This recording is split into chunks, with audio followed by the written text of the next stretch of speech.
Olá, vamos começar mais uma live, aqui meio de surpresa, sobre a Paraxá. Na verdade, não sobre a Paraxá, mas sobre o trecho da Torá que a gente está lendo. A gente está lendo a parte da saída dos judeus do Egito. A gente está na Paraxá Bó, que fala das últimas 3 pragas.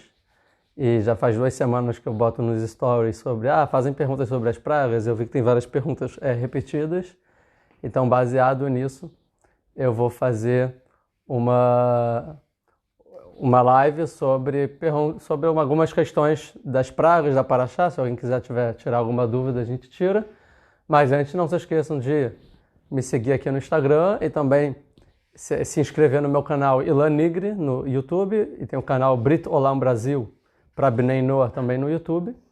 E também se inscrever no evento, que a gente já está, eu acho, daqui a pouco eu vou encerrar já as inscrições, daqui a alguns dias, porque eu acho que a gente já bateu a meta de inscritos e estou muito empolgado. Acho que todo mundo que está inscrito também está muito empolgado, que vai ser muito especial esse dia, com várias surpresas que ainda vou, pela próxima semana, ou ainda vou divulgar para as pessoas inscritas, pelo e-mail. Para quem está inscrito vai saber as novidades. E o evento, então, para quem está inscrito, se inscreve. Já fiz alguns posts aí no canal, o link aí www.ilanigri.com, muito fácil, o meu nome, www.ilanigri.com.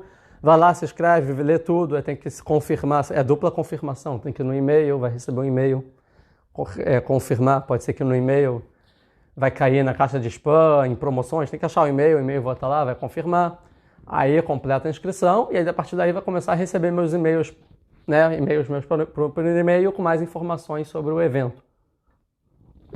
O link, a senha, o guia, e o que eu mandei, o grupo do Telegram. O que mais eu mandei hoje? Eu mandei sobre, esqueci, a lista de como preparar a mesa. Então vai ser um dia bem especial.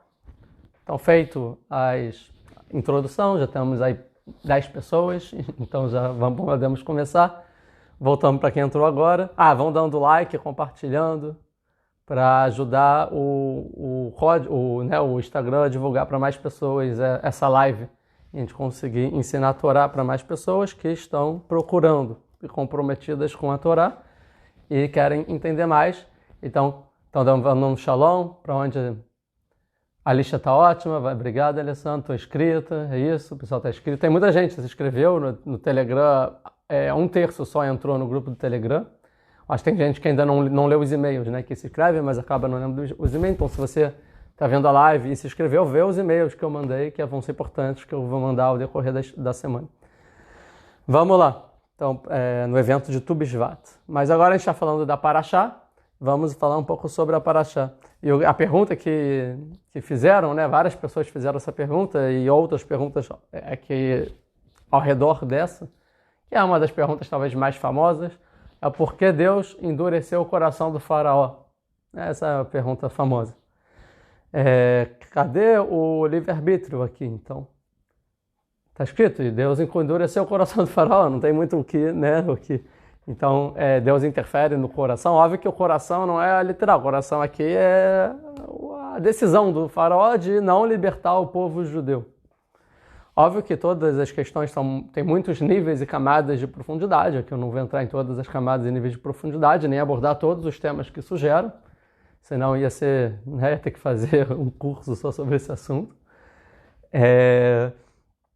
Mas alguma coisinha a gente consegue entender. Mas quem quer entender todo o assunto de Torá de ordem organizada, com profundidade, pode assistir a minha playlist no meu canal, chamada Bereshit, que a gente começa desde o início da Torá, da criação do mundo, e a gente vai ponto por ponto, explicando com profundidade todos os versículos da Torá. Todos.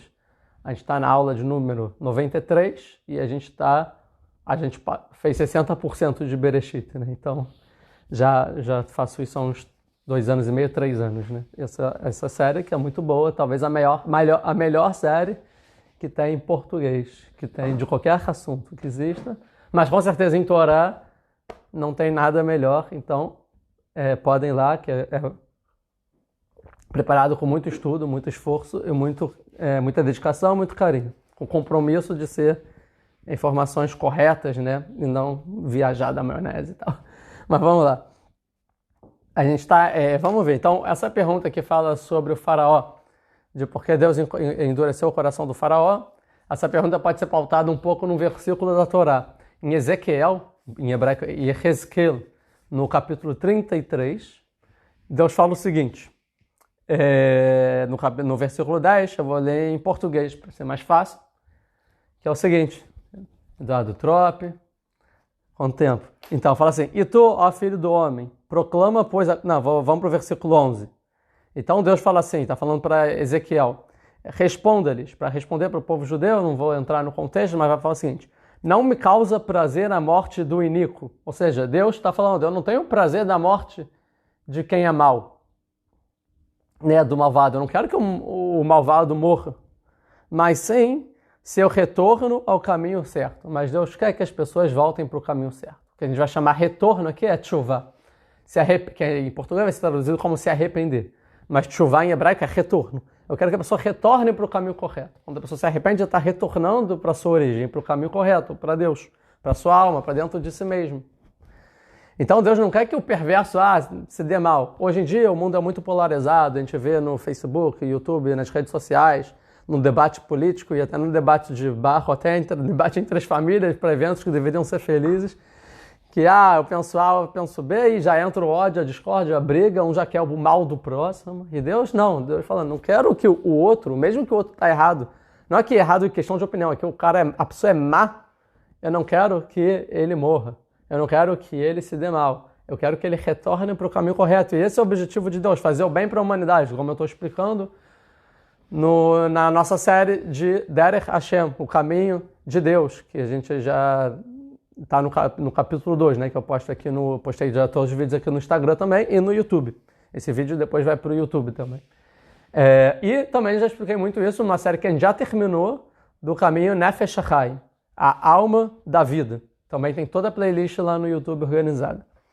Vamos lá. Então, Deus não quer, ele vai continuar Deus falando assim, mas sim seu retorno ao caminho certo, para que continue a viver. Deus gosta da vida e não da morte.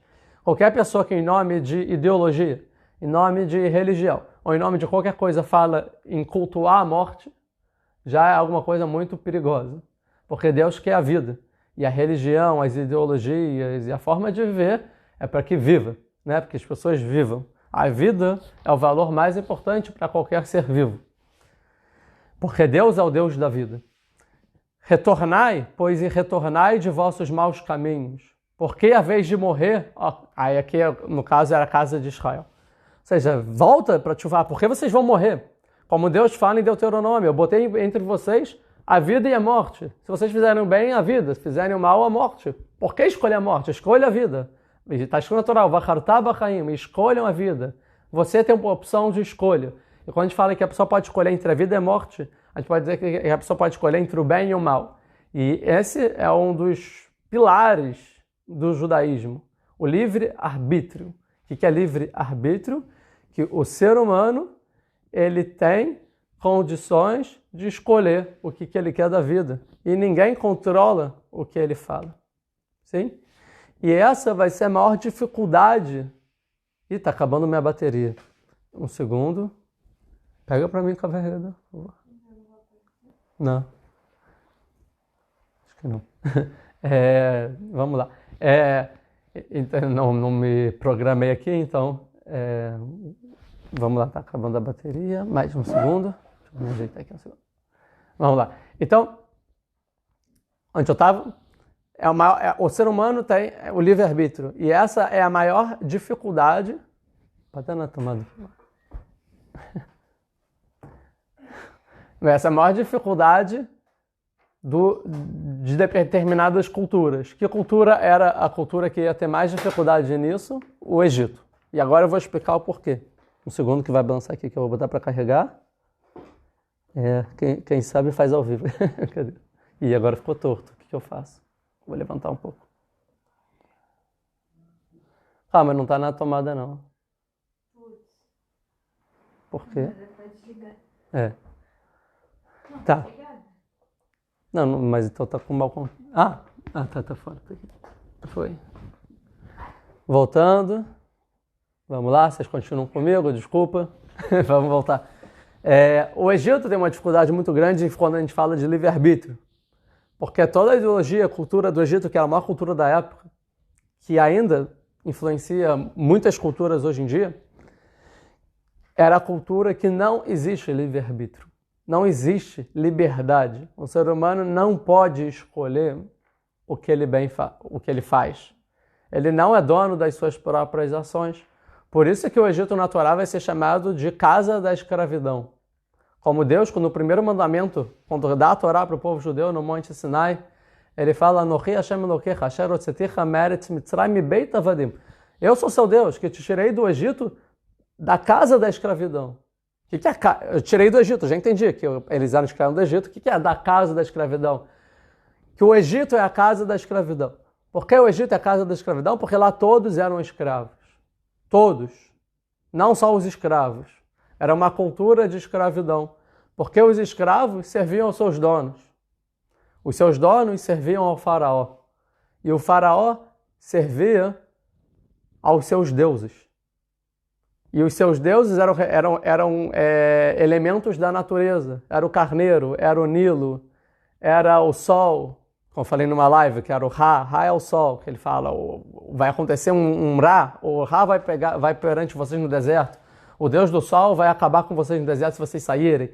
E o Nilo, que é o sangue, que é a primeira praga, vai acabar com o Nilo, que era toda a prosperidade do Egito, era o Deus do Egito, que dava fartura para o Egito. E o carneiro, que é o cordeiro pascal, né? Que os judeus tinham que pegar o carneiro e matar, mas lá era sagrado, ninguém podia matar um carneiro. Eles eram presos a forças da natureza, ou seja, as divindades deles eram forças da natureza. O que isso significa? Significa o seguinte, que a força da natureza é algo que funciona de acordo com alguma lei, uma lei física, que não muda. Por exemplo, a gravidade, e sempre vai ser a mesma gravidade no mesmo lugar. Óbvio que, dependendo da massa, muda. A gravidade da Lua é diferente da Terra, mas a gravidade da Terra sempre vai ser a gravidade da Terra. A natureza sempre vai se comportar da mesma forma. Tudo que é natural, em hebraico, a natureza se chama teva, tá bom? Teva vem da palavra matbea. Matbea, que pode ser moeda, mas a origem da palavra moeda, antigamente de matbea, é porque você pegava o metal, né, e botava uma forma. E aí ela ficava com algum sinal que vale tanto, né? Por isso que é matbea, que era uma prensa que não sei, esqueci a palavra, mas botava em forma. E natureza, então teva vem de matbea, de algo que já tem sua forma. É assim, não muda. Essa é a natureza. E quando a pessoa cultua forças da natureza, quer dizer que as divindades deles são forças presas. Então quer dizer que o próprio faraó não era livre, porque o faraó, quando cultua forças da natureza, as forças da natureza, tá bom, vamos supor que ele cultua o sol. O sol é importante, mas quando escurece o sol não tem mais força, sei lá. Se ele cultua a água é importante, mas quando perante, eu não sei. O calor pode evaporar a água, ou o fogo, a água apaga o fogo. No final, se os próprios deuses não são livres, como a gente pode pensar um pouco, porque a mitologia grega ela está muito mais longe historicamente da gente, mas pode pensar um pouco da cultura grega. Eu falei egípcia, não, que a mitologia egípcia está muito longe, a gente pode pensar um pouco na mitologia grega, que influencia muito mais o Ocidente, que o Ocidente vem da cultura grega, né? Que se os deuses têm imperfeições, tem o deus da guerra, o deus do mar, e esse brigou com aquele, que traiu aquele, se os deuses têm imperfeições, se eles são movidos de acordo com os seus próprios sentimentos e suas fraquezas, igual um pouco o ser humano, quem sou eu para mudar minhas características? Quem sou eu para sair dos meus próprios limites? Egito, em hebraico, é Mitzrayim. Mitzrayim vem da palavra Metzer. Metzer é limites. Quem sou eu para sair dos meus limites? Quem sou eu para mudar? Eu nasci assim. Essa é a minha cultura. Freud explica que minha mãe fazia isso quando eu era criança e por isso eu tenho esse trauma e por isso eu sou assim. Eu não tive oportunidade, eu nasci em determinada condição social e por isso. O outro, por isso que o outro conseguiu. A gente tende a botar culpa nas forças da natureza. E por isso ficar preso e não tomar responsabilidade da nossa vida. Isso é o princípio da idolatria. Isso é o princípio da escravidão. Porque só com a vida, ela depende da liberdade, de você tomar as escolhas para que viva. E você não pode culpar ninguém. Então, a natureza está ligada a você ficar preso de si mesmo, dos seus próprios vícios e hábitos, e não ter perspectiva de melhora, e nem que o mundo pode ser melhor e que as pessoas podem mudar. Todo mundo é assim e acabou. E a força, o que Deus fala, não, eu quero que o homem retorne, porque eu sei o potencial que tem em cada ser humano. Então, quando a gente vai falar que Deus ele fez os milagres na terra do Egito, o que é um milagre? É a mudança da natureza. Ele prova que mesmo a natureza consegue mudar. Por que não um ser humano? De novo, se a própria natureza consegue mudar, o ser humano, claro que consegue mudar, não importa as condições. E o objetivo de Deus é que o ser humano se despertasse, fizesse tchuvá, se arrependesse, para que viva. E aqui é a pergunta, então, ele tirou o livre-arbítrio do faraó ou não? Então, a gente pode pegar um versículo em Provérbios, Mishlei, em hebraico, capítulo 22, versículo 1. Deixa eu achar. Depois, aqui já tinha marcado. Mishlei, capítulo 22, versículo 1. Muito bom, obrigado, Roberto. Quem está achando bom, comenta aí para eu saber se vocês estão gostando, se vocês não estão entendendo, se está legal, se já sabia, se não sabia, ninguém falou isso. Eu vejo muita gente dar aula falando, não, porque o signo de tal coisa. Ah, é porque eu tenho esse temperamento, é porque eu nasci em tal data. Ignora. Não, isso não é isso que o judaísmo vem dizer. O judaísmo pode dizer, até tem coisas que têm influência. Onde você nasceu, a sua criação, traumas de infância, óbvio que tem influências. Mas não determina quem você vai ser. Ah, eu sou assim. Não. Então, obrigado, Felipe. Então, em Provérbios 21, capítulo 1, vai estar escrito o seguinte. O coração do rei está nas mãos do Eterno, como torrentes de água que ele direciona para onde quer. De novo, o coração do rei, o que é o coração? A gente não viu que Deus endurece o coração. O coração é a vontade, é o que a pessoa vai escolher, as escolhas da pessoa. É muito bom, estou aprendendo bastante. Que bom, professor Carlos Freitas.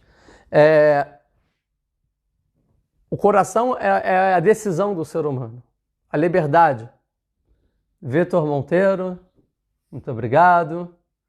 Vamos lá. Então, onde a pessoa vai decidir o que ela quer fazer. Então, fala o seguinte, que a liberdade de escolha do rei, não de qualquer, do rei, do líder da nação, está nas mãos do Eterno, como torrentes de água que ele direciona para onde quer. Então, esse versículo um pouco vai quebrar o que a gente leu, que é o seguinte, o rei, talvez ele foge à regra, porque eu estou gostando, ele coloca como personificando do mal também uma maneira de culpar terceiros ou interesse político? Boa pergunta. As religiões ou as pessoas que ficam falando é o Satanás, é o anticristo, é a nova ordem mundial, é tudo alienação, né? É uma forma de você alienar os seus seguidores para fazer com que eles achem que eles são dominados por forças estranhas, que não fazem parte deles, né? E por isso eles não têm escolha. Eles são obrigados a se submeter da nova ordem mundial, dos poderosos, das pessoas que botaram chip na vacina e sei lá o quê. Tudo besteira. Tudo se chama teoria da conspiração. E a gente sabe que no Brasil, infelizmente, tem muitos segmentos religiosos que são doutrinados frequentemente com teorias da conspiração, uma atrás da outra, para a pessoa não se mexer. Isso é uma estratégia de doutrinação política. Porque se a pessoa tem liberdade, ela questiona, eu falei isso numa outra aula, se ela pergunta, se ela questiona, aí ela acaba entendendo que ela não necessariamente precisa de líderes. Que os líderes não são tudo, né? Que ela pode tomar o resto da sua vida e influenciar outras pessoas. Que as pessoas são livres para pensar o que quiser. E a liderança gosta de liderados. Para isso tem que, limitar. Isso se chama Mitzrayim, Egito, a casa da escravidão. Então, qualquer vez na vida de vocês, a partir de hoje, que tiver alguma coisa que cheire a teoria da conspiração, vocês ignorem. Porque não faz sentido, não tem provas científicas, não tem a ver com a Torá, nem nada disso. São puras crenças instaladas repetidamente na cabeça das pessoas para escravizar. Isso é feito, e os líderes gostam de fazer isso muito. E líderes religiosos mais ainda. E até alguns líderes religiosos no judaísmo. Não vou dizer que no judaísmo não tem. No judaísmo as pessoas são livres, cada um pensa o que quiser, tem várias linhas. E tem pessoas que também usam desses critérios, que eu não concordo. É a mística. É o cara que não entende de mística, quer botar a culpa na mística para dizer que não tem culpa, né? Tipo, por exemplo. Dê um exemplo, Rav. Um exemplo de pessoas, de coisas que alienam. Isso. Por exemplo, algum de vocês aí acham que existe uma ordem mundial no mundo? Ou seja, o número de pessoas poderosas que querem matar as pessoas, que querem fazer o mal no mundo, instalar o mal no mundo, e eles se reúnem em lugares secretos porque eles têm muito dinheiro e poder, e todo mundo, todos os líderes estão debaixo do que eles pensam, e aí a cantora famosa daqui faz parte, e o rico de lá faz parte. Isso é um exemplo, é óbvio que isso não existe. Ou, são as forças malignas, é o Satanás. Existe o Satanás, e é ele então que me fez pecar. Não, eu sou muito crente, eu acredito tanto em Deus, mas a minha força da carne, o Satanás que está em mim, ele me desvia. Não é. Não tem isso. Você se desvia. Você podia não se desviar. Você escolhe. Claro, tem tentações, todo mundo tem tentações. Por aí vai. Acho que isso é um pouco do cristianismo, eu não entendo muito, é a questão do anticristo, que vai ter o Cristo, que Cristo no caso seria Messias, e vai ter o anticristo, o inimigo do Messias, e eu tô com o anticristo e tô com o Messias, aí é tudo bipolar o mundo, né? Ou é isso, polarizado, bipolar não, desculpa, polarizado, ou é isso ou é aquilo, eu tô em qual, então você é aquele, então se você é aquele, você tem que morrer. Aí, então, não, você tem que morrer, mas você não prega a paz, o diálogo, você não quer o bem do mundo? Sim, mas com pessoas como você não. Ou seja, eu sou a favor do diálogo, eu sou a favor do ser humano, falando das causas sociais e tudo mais, mas menos daquela pessoa que discorda de mim. A pessoa que discorda de mim tem que morrer. Por quê? Porque é coisa do Satanás. Porque é coisa da nova ordem mundial. Porque é a esquerda. Porque é Bolsonaro. Sei lá. As pessoas tomam desculpas. No final, ninguém não tem respeito. As pessoas não se respeitam. E uma pessoa livre sabe dialogar. Uma pessoa livre sabe discutir até com quem pensa diferente. E consegue ponderar melhor as coisas. O Jonathan Sachs tem um tema assim, qual é o nome? Alguma coisa de um mundo fraturado, não é esse livro? Esqueci agora a primeira palavra do livro. Então, mas aqui está escrito que o coração do rei... Um segundo, que horas são? O coração do rei está nas mãos do Eterno, como torrentes de água que ele direciona para onde quer. Que no final das contas, a gente vê tanto político fazendo tanta besteira, tanta coisa, tipo assim, como ele fez isso? Cara, que maluquice. Tipo, sei lá, contra a vacina. Não faz nenhum sentido. Quem é contra a vacina não tem sentido. É uma crença vã, né? A gente chama de idolatria. A pessoa acredita. Ou alguém que acredita, sei lá, em terra plana. Não faz sentido. Não existe terra plana. É óbvio, é claro, é comprovado. Sim, na Grécia já sabiam disso. Mas tem gente que acredita, isso significa fé. A pessoa entende que da mesma forma que fé você não precisa provar que isso é um erro. Isso é uma fé, não de acordo com o judaísmo, fé não é isso. Mas para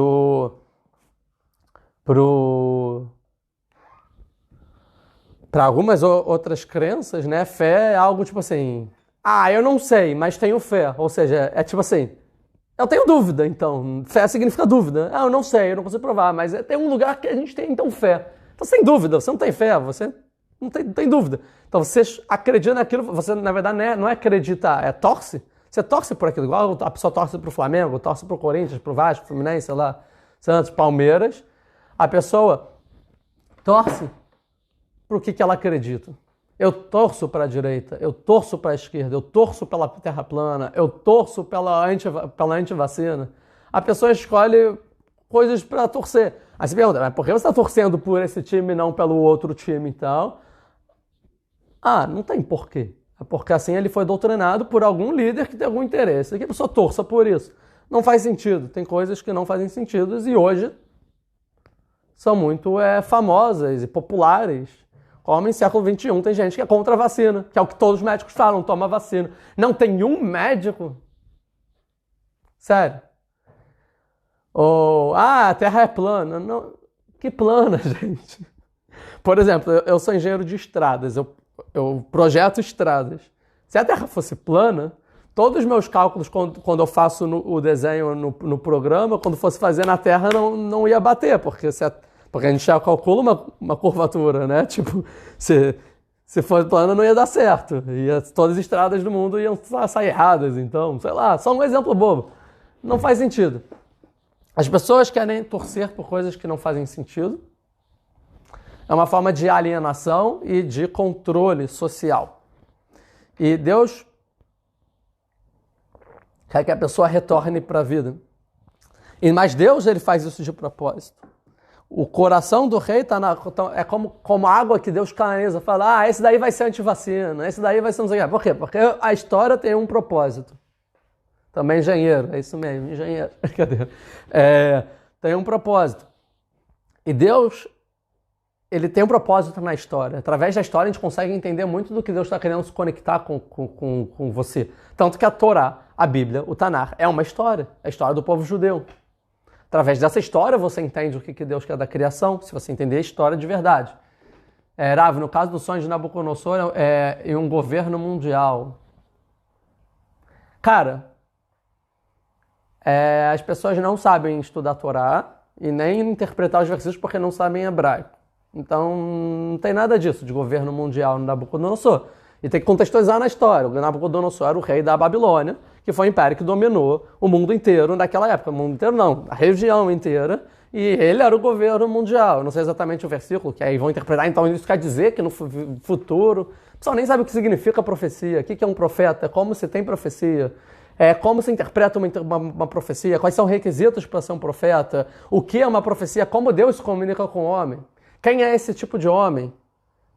Isso tudo nunca é estudado. Eu tenho certeza que todos vocês não têm a mínima ideia sobre nenhuma dessas perguntas. Agora, você quer entender o que a profecia fala, sendo que falou em uma língua que ninguém conhece. E o hebraico das profecias não é o hebraico moderno. E nem o hebraico que dizem bíblico, né? Que muita gente estuda o hebraico bíblico. Besteira. Se alguém quer aprender hebraico, aprende o hebraico moderno. Hoje em dia que vai estar mais próximo da Torá do que os cursos de hebraico bíblico. Porque são pessoas que não entendem a Torá querendo estudar hebraico bíblico que não entendem. Mas os profetas, porque o que eu quero dizer é o seguinte, só os profetas eram os únicos que entendiam a língua sagrada. Quando a gente fala que a Torá é a língua sagrada, em hebraico seria Lashon HaKodesh, que com essa língua Deus criou o mundo, não é o hebraico que todo mundo fala.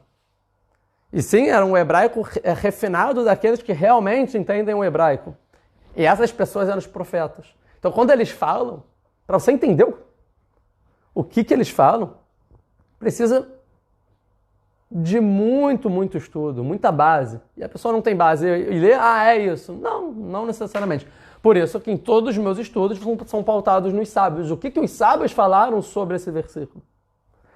Né? Qual a opinião do sábio sobre esse versículo? Eu não vou ousar dizer a minha opinião sobre o versículo. Quem sou eu para entender um versículo da Torá? Isso que eu sei hebraico, eu estudo muito. Óbvio que tem muita gente que estuda muito mais que eu.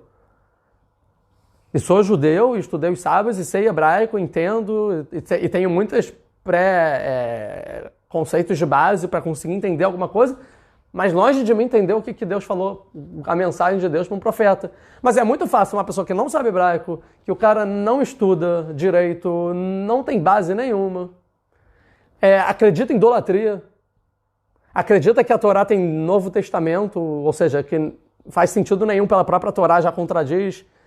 E aí ele diz, não, esse versículo diz que, na verdade, o Biden que entrou nos Estados Unidos, que tem a numerologia X, e usou um broche roxo no dia tal, quer dizer, então, que agora vai chegar Messias, que junto com Satanás e a nova ordem mundial, quer dizer que eu tenho que matar meu inimigo.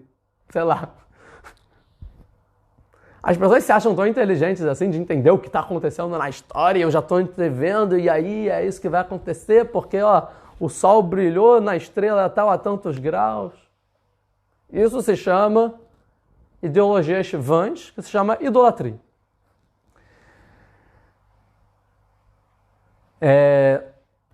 Então a gente tem que ver o que a Torá fala de verdade. Você é fluente o aramaico do Talmud? Eu não sou fluente do aramaico do Talmud. É muito difícil hoje em dia alguém falar. Para ser fluente, tem que falar como língua mãe aramaico. Acho que nem as pessoas. Mas lendo aramaico eu entendo alguma coisa. Mas geralmente quando eu vou ler alguma coisa em aramaico, eu leio com uma tradução em hebraico do lado. Mas muita coisa eu consigo ler em aramaico, mas às vezes tem umas palavras aqui que eu pego no hebraico. Mas tem gente que consegue entender aramaico e tal melhor. Mas ninguém é fluente de falar assim em aramaico, não. É uma língua morta. Né? O aramaico é muito próximo ao hebraico. É tipo espanhol e português, né? Mas, então... Aqui, então, fala o quê? Então, o rei não necessariamente então, tem livre-arbítrio, porque Deus, ele escolhe. Então, talvez tenha um pouco que a gente quer falar do faraó. Então, vamos, depois de enrolar, sair do tema. Mas são temas, talvez, importantes, mesmo saindo do tema um pouquinho. Eu acho que é muito importante, talvez mais relevante ainda, né? Porque, hoje em dia... Tá triste a situação. De verdade. Então, vamos lá. Deus, então, está escrito que Deus endureceu o coração do faraó. E a pergunta é como Deus endureceu o coração do faraó. Você pode dizer duas coisas. Sim, não, o faraó era rei, então por isso endureceu e Deus pode fazer o que ele quiser. E sim, ele não teve livre-arbítrio e ponto final. É uma opção, talvez. E outra é dizer, não. Tem que entender um pouco diferente. Então é isso que a gente vai tentar explicar. O Maimônides, ele vai falar o seguinte, vamos ver o que o Maimônides fala. Se eu achar. Tá mal. Nas leis de Tchuvá, o Maimônides escreve o seguinte.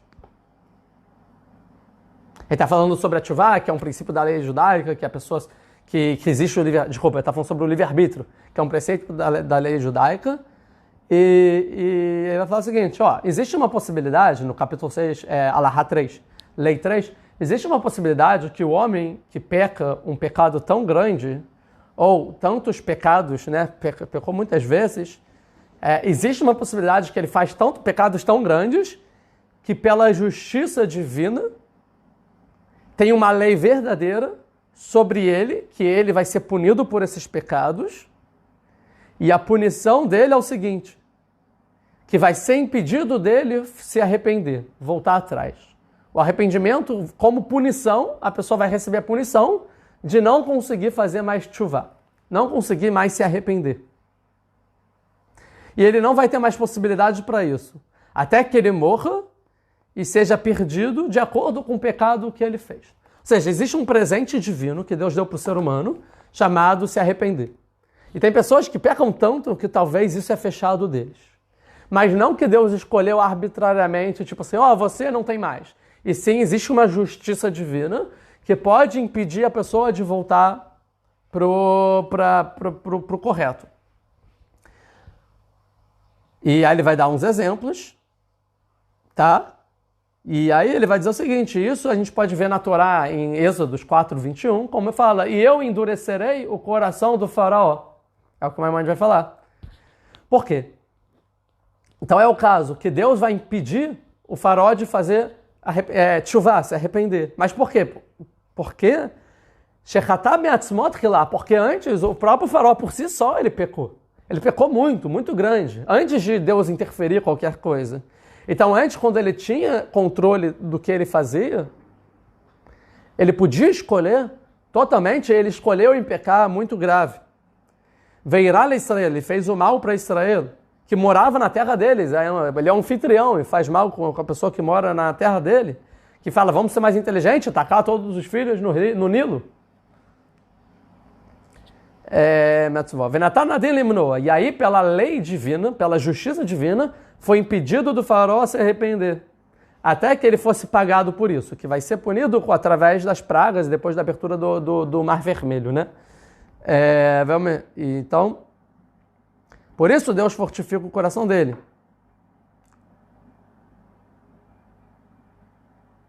Um segundo. Então, o faraó vai dizer o seguinte, sim, ele tirou o livre-arbítrio. Mas por quê? Porque isso foi justo, porque ele perdeu a chance de pecados tão errados que ele fez. Agora, o Rashi vai dizer diferente. O Rashi vai dizer, deixa eu achar, em Parashá Vairá, capítulo 7, versículo 3. Aqui. Vani kshet lev paró veirbet etototai vet mofotai be'eretz Mitzrayim. Que Deus vai falar, eu vou endurecer o coração do faraó e eu aumentarei os meus sinais e minhas maravilhas na terra do Egito. O Rashi vai falar o seguinte, Vani kshet, eu endurecerei. O que isso significa? Aí ele vai trazer, baseado num Midrash que existe, e vai falar o seguinte, depois que o faraó foi tão, é um pouco parecido com Maimônides, depois que o faraó foi tão mal, fez tanta maldade perante mim, Deus falando, foi tão mal contra mim, porque qual era a maldade que o faraó fez? Além de tacar os filhos no rio, ele falava que ele era Deus, né? O faraó assim, falava, eu sou Deus. Vegalu lefanai en achatrua latet lev shalem lashuv. E Deus sei, eu entendo o faraó, eu entendo a cabeça do faraó, e eu sei que não é agradável para o idólatra, para o faraó, querer fazer tshuva, se arrepender. Eu sei que ele não quer se arrepender. Até porque todas as regras que existem na cabeça dele, todas as ideologias e como o mundo, né, por causa do politeísmo e da idolatria que ele fazia, não permitia a ele sair da prisão mental dele, que é poder escolher outra coisa e voltar atrás e transformar o mundo através das suas escolhas. Então eu sei que ele não quer fazer tshuva, não quer se arrepender. Então, vai continuar o Rashi, Tov li sheit keshelibó. É melhor que eu endureça o coração dele, para que eu aumente os meus sinais, as minhas maravilhas, né, o que eu vou fazer. E vocês reconhecerão a minha bravura. Esse é o Rashi. O que o Rashi quer dizer? O seguinte, que já que eu sei que o faraó não vai se arrepender, eu sei disso, é melhor eu endurecer o coração dele, para que os outros vejam o que estão acontecendo, que são as maravilhas, os milagres que vão acontecer, que são as 10 pragas e a abertura do Mar Vermelho, e vocês vão se arrepender. Vocês podem se arrepender, então isso vai fortificar vocês. Eu prefiro então fortificar vocês, endurecer o coração dele, já que ele não vai se arrepender. E a pergunta aqui é o seguinte, então se o faraó não vai se arrepender, por que endurecer o coração dele? Não precisa, ele próprio já se endureça. E a resposta é o seguinte, não. Aí é o que vão falar os nossos sábios, e acho que até o Rashi continua, eu entro nisso daqui a pouco. Ele falou assim é a característica de Deus. Ele traz sofrimento sobre as pessoas perversas, para que as pessoas boas ouçam o que aconteceu e tenham temor, e voltem a Deus. Tá? Então isso é que Deus faz. E mesmo assim, vai continuar o Rashi, e mesmo assim, nas 5 primeiras pragas, não está escrito que Deus endureceu o coração do faraó. Se vocês já verem, vocês vão notar essa minúcia. E sim está escrito, e fortificou o coração, que o próprio faraó fortificou seu coração. Nas 5 primeiras pragas, o próprio faraó se endureceu sozinho. Somente, então, da 6ª até a 10ª, que Deus fortifica o coração. Ou seja, até a 5ª o faraó manteve. Não vou. Aí chegou na 6ª, Deus falou, porque o que acontece? É isso que a gente tem que explicar aqui. Um segundo, a gente tem perguntas. Mashiach terá livre-arbítrio? Claro, Mashiach é um ser humano. Não há dúvida, né? Tipo, não tem dúvida. Qualquer pessoa que acha que Mashiach não tem livre-arbítrio, confunde Mashiach com o conceito de Deus, e isso é idolatria, e é totalmente o que a Torá não fala, e não sabe o que é Mashiach, e não entende nada sobre esse assunto. Claro que Messias tem livre-arbítrio, é um ser humano. Se não fosse, não ia ter graça. Tipo, quem é você? Você não tem livre-arbítrio? Então é fácil para você. Óbvio que tem livre-arbítrio, é um ser humano normal. Talvez nem faça milagres.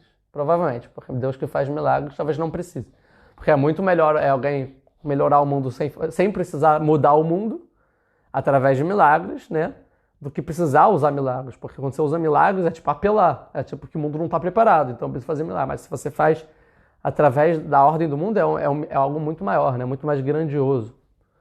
Shalom, que é algo que provavelmente vai acontecer na época de Messias. Não vai ter milagres revelados. E sim, os milagres vão acontecer pelas próprias escolhas do ser humano. O ser humano escolher ser bom, isso é o maior milagre que existe, muito mais do que, sei lá, cair pão do céu. Shalom, meu querido irmão, por favor, ajuda. Sou Bnei Anusim e sou prosélito, quero ardentemente fazer Brit Milá. Quem não é judeu, né? E quer fazer Brit Milá e cumpre, e é Bnei Noah, ou seja, cumpre as 7 preceitos de Bnei Noah, pode fazer Brit Milá. Sim, pode. Isso não quer dizer que vira judeu, mas pode fazer Brit Milá, tem seu mérito. Se quer se conectar, né, com o Brit de Avraham Avinu, que Deus fez com Abraão, pode fazer Brit Milá. Por exemplo, os árabes fazem Brit Milá. Pode, tem que contratar um moelo, alguém que faz Brit Milá para fazer. Nem que o faraó não morreu no mar e depois fez chuvá. Isso procede? Sim, é um midrash. É um midrash, mas não é um midrash histórico. É um conceito que os sábios querem dizer, mas não literalmente. Que o faraó não morreu no mar e depois fez chuvá. É uma extrapolação rabínica para ensinar uma sabedoria. Vamos continuar. Então o Rashi vai dizer isso. Ou seja, olha que interessante. O faraó, então até a quinta ele se mantém. Sangue, sapo, piolho, animais ferozes, Fadek, Nimarov, Dever, Dever, eu nunca sei traduzir, peste, não, Dever é peste, né? Até a quinta, o faraó se manteve lá. Aí, o que aconteceu?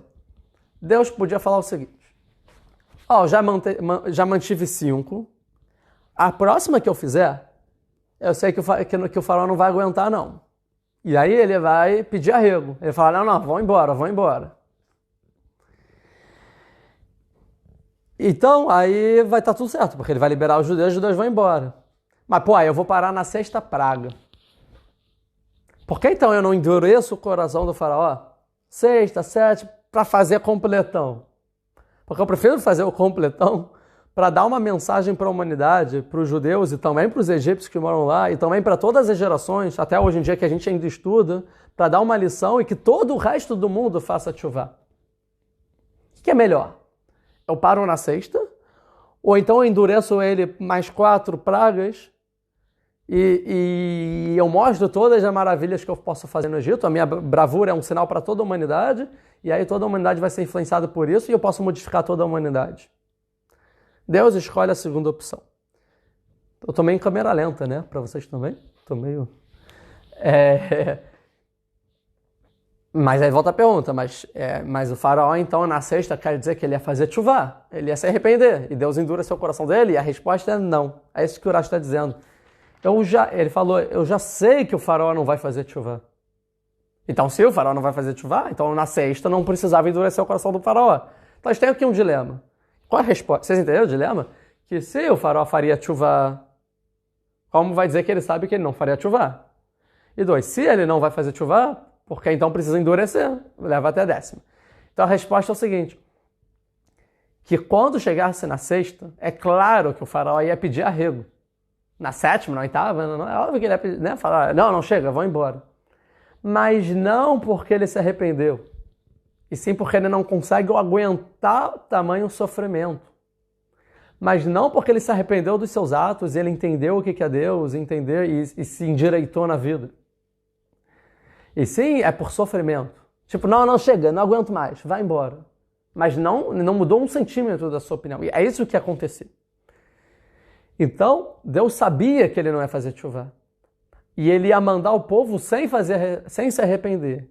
Então ele falou, não, então já que ele não vai se arrepender, eu prefiro endurecer o coração dele, mas não no sentido de livre-arbítrio, se ele vai se arrepender ou não, porque eu sei que não vai se arrepender. E sim no sentido para dar força dele a aguentar o sofrimento por mais 4 pragas. Para ele não pedir arrego. Só vai pedir arrego na 10ª. Por quê? Porque eu vou dar chance para a humanidade mais 4 milagres, as 4 últimas pragas, para todos entenderem que eu sou Deus na Terra. E os outros que sim têm a possibilidade de fazer tshuva, de se arrepender, eles se arrependerão. Hoje a gente pode se arrepender por causa das 10 pragas e ainda da abertura do Mar Vermelho. Um segundo. Ali que existem tipos de morte por afogamento dos egípcios de acordo com a sua perversidade, quando o mar se fechou. Sim, sim. Cada um morreu, foi milagroso. Sim. Os sábios contam quantos milagres aconteceram no Mar Vermelho. Se foram 5, se foram 50, se foram 200, se foram 250, né? Uma discussão, quantos milagres aconteceram no Mar Vermelho. Isso é um assunto interessante, mas não para agora. Voltando. O faraó, ele ia sofrer muito, que ele ia pedir arrego, mas não por arrependimento. Mas o que ia acontecer se ele pedisse arrego? O que a imprensa ia entender disso? O que o povo ia entender disso? Ia falar assim, o faraó se arrependeu. Então, se o faraó ele falasse, eu libero, vai, mas sem se arrepender, as pessoas iam achar que ele se arrependeu, porque ele permitiu, ele mudou de opinião. Mas Deus sabe que ele não mudou de opinião. E se ele não mudou de opinião, ele merece os sofrimentos pela justiça divina. Então, mesmo ele liberando o povo judeu na 6ª praga, ele ia merecer passar pela 6ª, pela 7ª, pela 8ª, pela 9ª e pela 10ª. Mas aí as pessoas iam falar o seguinte, cadê a justiça divina? Porque ele se arrependeu e mesmo assim ele está pagando? Os judeus já saíram do Egito e mesmo assim está tendo as pragas? E ninguém ia entender o que Deus na verdade entende. Ninguém ia saber o que na verdade Deus sabe. Que não merece, porque ele não se arrependeu. E já que ninguém ia entender disso, eu prefiro endurecer o coração do faraó para ele aguentar o sofrimento, não libertar o povo e ele pagar o que merece e depois libertar o povo e ninguém vai dizer que eu não sou justo. Todo mundo vai entender que eu fui justo. E aí está escrito no versículo, e eu endurecerei o coração do faraó e aumentarei os meus sinais e as minhas maravilhas na terra do Egito. Eu vou endurecer para que eu possa fazer as outras pragas.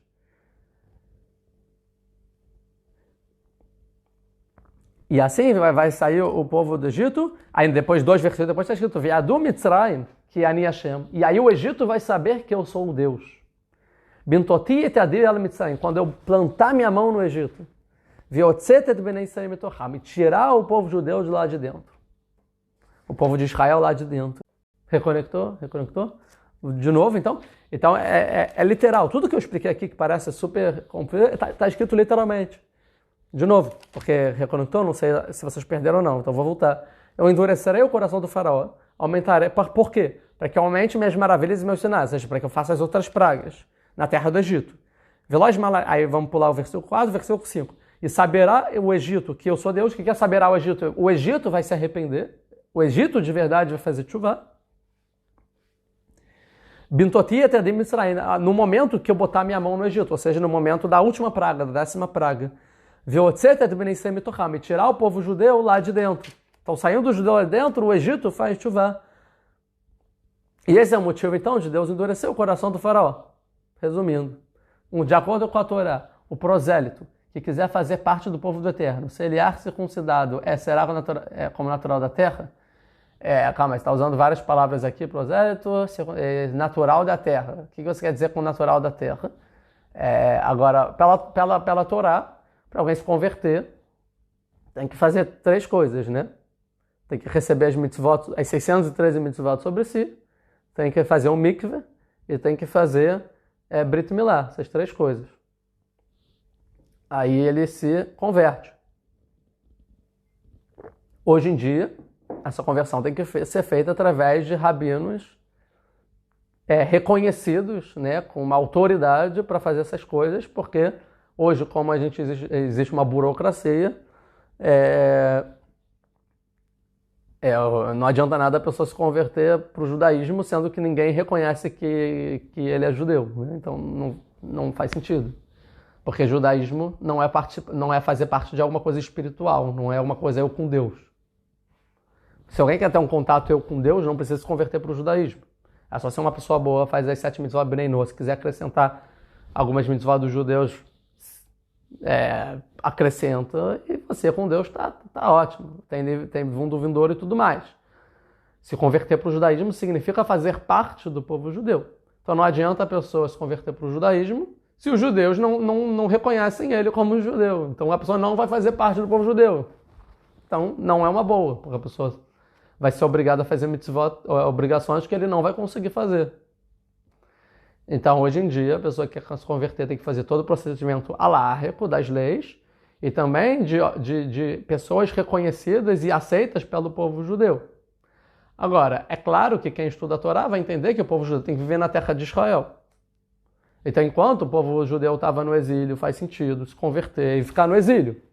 Porque assim os judeus estavam, então ficava junto com as comunidades judaicas. Agora, hoje em dia, alguém quer se converter e não morar na terra de Israel também não faz nenhum sentido. Porque eu quero fazer parte de um povo e eu não sou parte do povo porque eu não estou na terra e todo povo é vinculado à sua terra. Para só ser um povo viver em determinada terra. O povo de Israel vive na terra de Israel, até o nome é igual.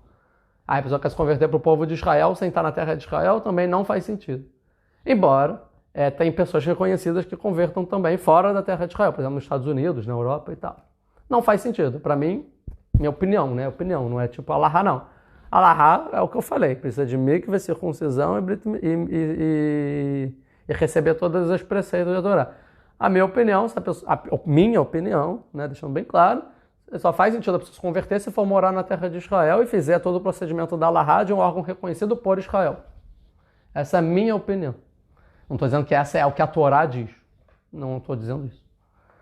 É o que faz mais sentido, é o que a pessoa vai ter, acho, uma vida mais agradável e harmônica e conseguir o que ela quer. Se não for por esse caminho, eu acho que ela vai cair num sofrimento e crise de identidade, não é legal, não vai ser legal. É melhor a pessoa estar com ela, com Deus mesmo, ou faz uma comunidade Bnei Noach, que eu super apoio. Como os sábios entendem sobre a morte dos primogênitos? As escrituras dizem que os filhos não morrerá pelo pecado do pai e vice-versa. Tem 2 versículos contraditórios na Torá. Um em Êxodo, outro em Deuteronômio, se eu não me engano. Eu não lembro onde estão os versículos. Um fala isso, que o filho não vai morrer pelo pecado do pai, o pai não pelo pecado do filho, mas tem outro versículo que diz o contrário, que sim vai morrer. Como está escrito na Torá, que vai ser pagado você, a sua primeira geração, a sua geração, a sua terceira geração, até a 4ª geração. É quando eu falo os 10 mandamentos. Os 10 mandamentos, está escrito isso em Deuteronômio. Que sim, que a pessoa que peca vai ser punida ela, o filho, o neto e o bisneto. E aí os sábios vão perguntar na Gemara, mas está escrito por outro lado que não vai morrer pelo pecado do pai nem o pai do filho. Então qual é a resposta? A resposta é a seguinte, se o filho continua o mesmo caminho perverso do pai, ele vai ser punido pelo pecado do pai, sim. Agora, se o filho mudar o caminho do pai, o pai era perverso, o filho se arrepende, aí os filhos não vão ser punidos pelos pais e os pais não pelos filhos. Essa é a resposta. No final depende do arrependimento. Se o filho e o pai é a mesma coisa, a mesma orientação, a mesma ideologia, seguem tudo igual, eles são vinculados. E se não, ele se desprende, se desassocia e cada um vai ser punido pelos seus próprios pecados e sem o vínculo com o outro. Quando não vivemos na prática do pecado, o Eterno tem misericórdia de nós, mesmo sabendo do nosso íntimo. Está falando de prática e intenção. Sim, Deus tem misericórdia mesmo com quem é pecador, né? Porque Deus quer que o pecador viva, não quer a morte, ele é misericórdia. Eu não li todo o trecho, mas é bonito. Cadê? Onde eu estava era em Ezequiel, né? 33. Aqui. Ezequiel 33, calma.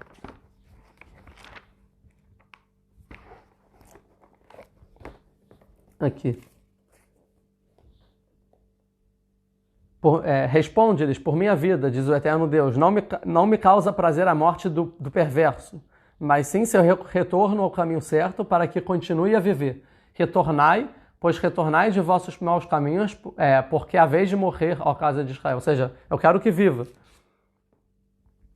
Ó tu, ó filho do homem, diz aos filhos do teu povo, a retidão do justo não o livrará do dia em que transgrediu. É um pouco isso. Ou seja, mesmo que a pessoa foi justa depois que ele pecar, a maldade do ímpio não lhe será obstáculo no dia em que retornar de sua maldade.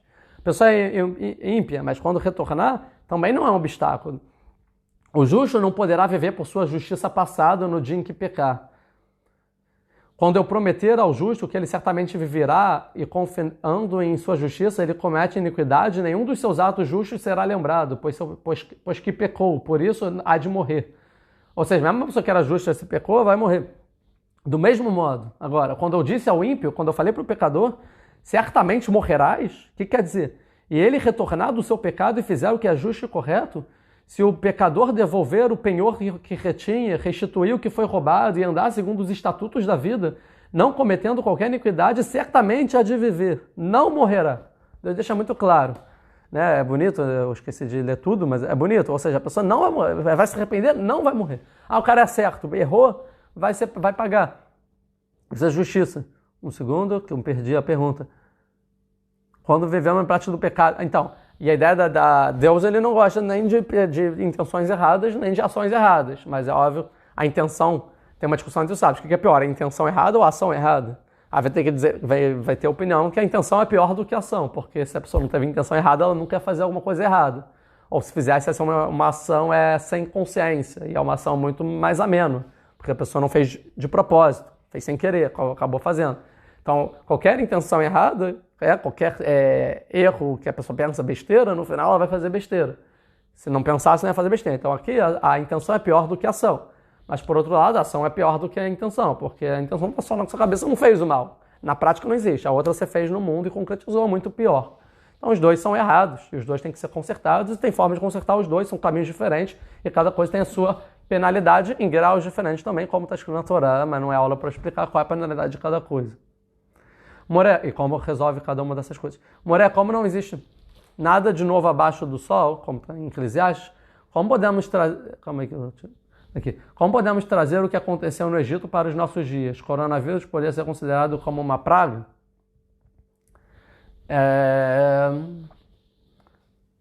Sim, claro que a gente tem que aprender o que acontece hoje em dia com a história, que eu estava falando antes. A gente entende história e entende o que para não repetir as coisas. É claro que o vírus aqui não é uma praga porque é alguma coisa pelas leis da própria natureza, né? E acontece. Mas é óbvio que a gente tem que pegar agora, explicar Tem gente que fica tentando, que acha que é profeta, né? Não, o coronavírus é por causa disso, o coronavírus é por causa daquilo, é porque pessoas fizeram tal coisa, é para ensinar. A gente não sei porque o coronavírus, mas já que aconteceu, a gente pode tentar pensar o que a gente pode aprender com isso, né? E é claro que no final, tudo que existe no mundo são sinais para a gente olhar e refletir e melhorar como ser humano.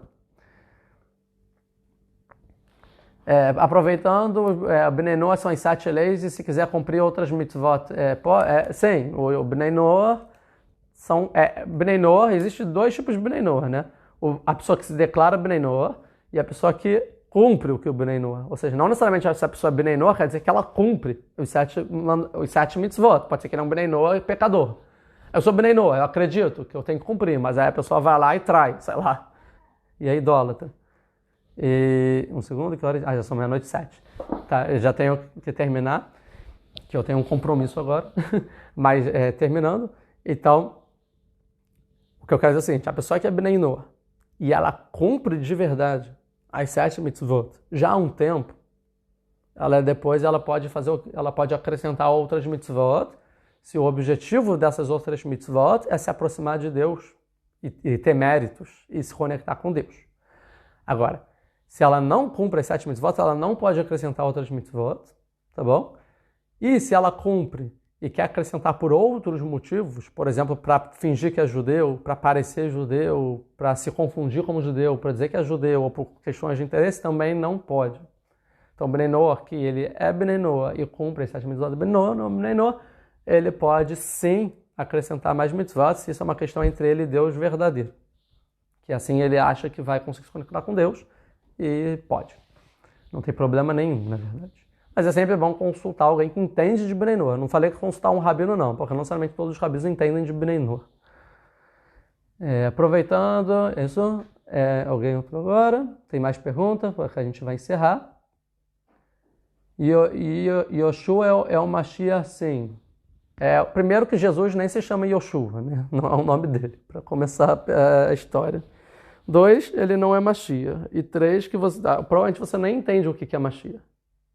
E 4, se você está entrando aqui na minha live para botar essa frase, você foi doutrinado a fazer isso. Então, provavelmente, você está obedecendo a algum líder e está na hora de se libertar.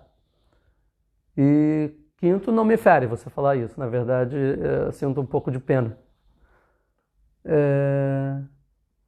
Vamos lá, mas tentem fazer isso no Brasil, conversão para participar da comunidade judaica, embora o que tinha feito tenha sido feito de modo correto em Israel. Tem que entender que a comunidade judaica não é o povo de Israel. Comunidade judaica, por definição, é uma comunidade judaica. Comunidade é um grupo de pessoas que vivem em comunidade. E não necessariamente alguém no Brasil que é de uma comunidade precisa aceitar alguém que não é da comunidade, embora judeu. Por exemplo, quando eu estava no Brasil, tinham sinagogas. Por exemplo, eu morava no Rio de Janeiro. Eu ia para São Paulo, tinham sinagogas que eu não podia entrar. Por quê? Porque eu não faço parte daquela comunidade. É simples, comunidade. Eu sou judeu, tá bom, mas você não é dessa comunidade. Então, comunidade é uma coisa muito exclusiva, aquele tipo de pessoa que faz parte daquela comunidade. E você, não necessariamente por ter se convertido, faz parte daquela comunidade. É uma coisa muito simples, né? É diferente do povo judeu. Se a pessoa se converteu para o judaísmo, ela faz parte do povo judeu. E nem todo mundo do povo judeu faz parte de todas as comunidades que existem no povo judeu. Então, o judeu só se comporta como povo na terra de Israel. Fora da terra de Israel não se comporta como povo judeu, se comporta como comunidades. E comunidades faz sentido eles se protegerem por N razões, eu concordando ou não, e faz sentido. E a pessoa acha que quando se converter, ela tem que continuar no Brasil, e se converter ou no Brasil, ou nos Estados Unidos, ou qualquer lugar, ela tem que ter total noção de onde ela está se metendo, que isso vai acontecer mesmo. Mas se a fé dela, ela faz isso por Deus, e não para fazer parte de uma comunidade, mas por Deus, e fazer o que é certo, e tentar fazer o que Deus quer, está disposta, né? É difícil ser convertido. Vale a história de Ruth, que ela era a princesa de Midian e chegou para ser uma plebeia catando cevada, né? Da sobra em Israel.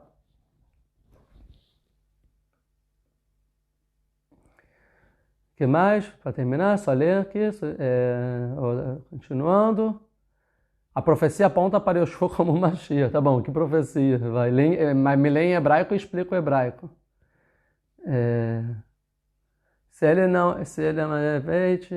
ele é ou não o Mashiach, respeite. O que muda também se ele é Mashiach ou não? Daí, então, melhor você participar de outro grupo, exatamente.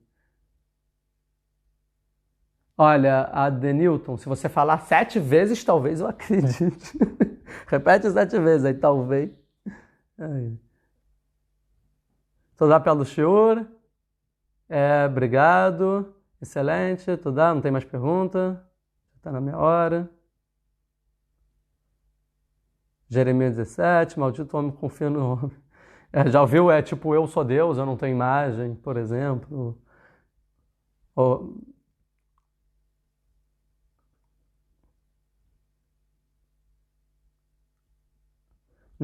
não judeu pode frequentar a sinagoga? Teoricamente pode, mas como as sinagogas fazem parte de uma comunidade, é a comunidade que diz. É igual tipo assim, o não judeu pode frequentar um clube? Pode, mas o clube pode não te aceitar, porque você não faz parte do clube. Então se tiver uma sinagoga que te aceite não judeus, pode. Obrigado, Ilan, sempre esclarecendo e tal.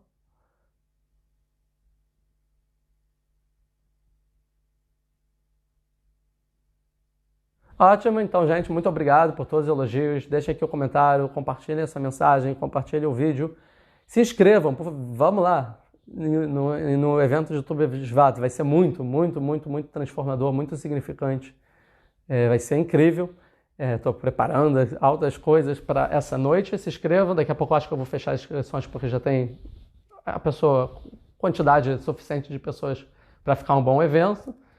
E isso, se inscreva no canal YouTube Ilan Nigri, e também Brito Olam Brasil, e também aqui no Instagram. Muito obrigado e a gente se vê, se Deus quiser, no evento de YouTube Shvat. Até a próxima e parabéns para todos vocês que ficaram até agora, querem aprender Torá.